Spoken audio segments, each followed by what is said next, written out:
है, नाम इन्होंने अपना नहीं बताया। सवाल भी हया के ख़िलाफ़ है, मियाँ बीवी के ताल्लुकात हम बिस्तरी के हवाले से है, हया के ख़िलाफ़ भी है और लोग ये सवाल पूछते भी बहुत ज़्यादा हैं। तो बहरहाल एक शरई मसला जानना चाह रहे हैं तो यहाँ पर मैं बयान कर देता हूँ ताकि लोगों को सही मसला मालूम हो सके। सवाल करते हैं, अगर बीवी से पिछली शर्मगाह से हम बिस्तरी करें तो निकाह दोबारा करना पड़ेगा क्या? इस बारे में क्या हुक्म है? यानी ये पूछते हैं कि अगर कोई शख्स अपनी बीवी की गैर फितरी जगह पिछली शर्मगाह में हम बिस्तरी करे तो क्या इससे निकाह टूट जाएगा, दोबारा निकाह करना पड़ेगा? इस बारे में क्या हुक्म है? देखें, इस हवाले से इब्न माजा के अंदर एक हदीस मौजूद है। हज़रत अबू हुरैरा रज़ियल्लाहु तआला अन्हु रिवायत फरमाते हैं कि रसूलुल्लाह सल्लल्लाहु अलैहि वसल्लम ने इरशाद फरमाया, जिसने हाइज़ा बीवी के साथ हक़ूक़ ज़ौजियत अदा किए, यानी औरत मेंसेस पीरियड की हालत में थी, उसके अयाम हैज़ चल रहे थे, इस दौरान अगर शौहर ने बीवी के साथ हक़ूक़ ज़ौजियत यानी हम बिस्तरी की, और नंबर 2 पर फरमाया कि जिसने बीवी की दुबुर में ख्वाहिश पूरी की, यानी गैर फितरी जगह,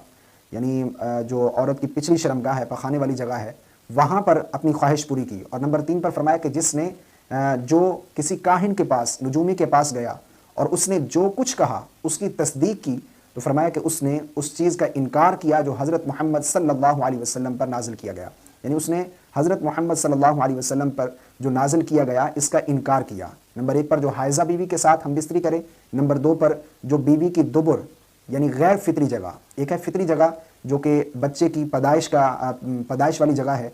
तो वो फितरी जगह, गैर फितरी जगह यानी औरत की पिछली शर्मगाह, दुबुर पखाने वाली जगह, वहाँ पर अगर कोई शख्स ख्वाहिश पूरी करता है तो रसूलुल्लाह सल्लल्लाहु अलैहि वसल्लम ने इरशाद फरमाया कि उसने हज़रत मोहम्मद सल्लल्लाहु अलैहि वसल्लम पर जो नाजिल किया गया उसका इनकार किया, और ये बहुत बड़ा गुनाह है।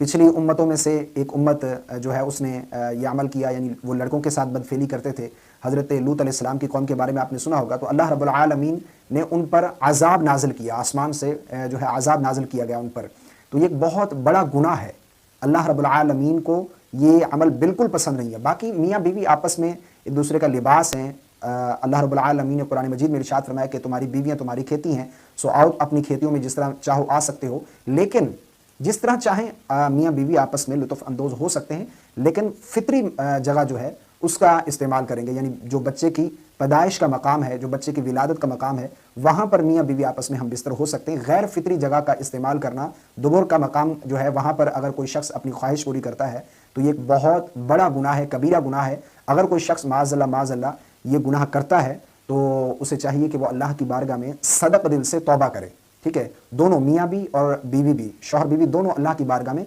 सदक दिल से तौबा करें, क्योंकि अगर तौबा नहीं करेंगे जो बहुत बड़ा गुनाह है जो अपने सर लिए बैठे हैं, तो यहाँ पर तो मौका है तौबा करने का। तौबा कर लेंगे, अल्लाह रब्बुल आलमीन गफूर रहीम है, अल्लाह माफ़ फरमा देगा ये गुनाह। तो बहरहाल ये है कि ये बहुत बड़ा गुनाह ज़रूर है, कबीरा गुनाह है, और इसके बारे में वाइद भी है, लेकिन यह है कि इससे मियाँ बीवी का जो निकाह है वो ख़त्म नहीं होगा, यानी उनका निकाह इससे नहीं टूटेगा। अगर कोई शख्स ये गुनाह करता है, यानी बीवी की गैर फितरी जगह पर ख्वाहिश पूरी करता है, तो इससे उसका निकाह नहीं टूटेगा, निकाह उसका बाकी है, लेकिन यह है कि एक बहुत बड़ा गुनाह है, कबीरा गुनाह है, इस पर उस पर जो है वो तौबा लाजिम है, वो अल्लाह की बारगाह में सदक दिल से तौबा ज़रूर करें।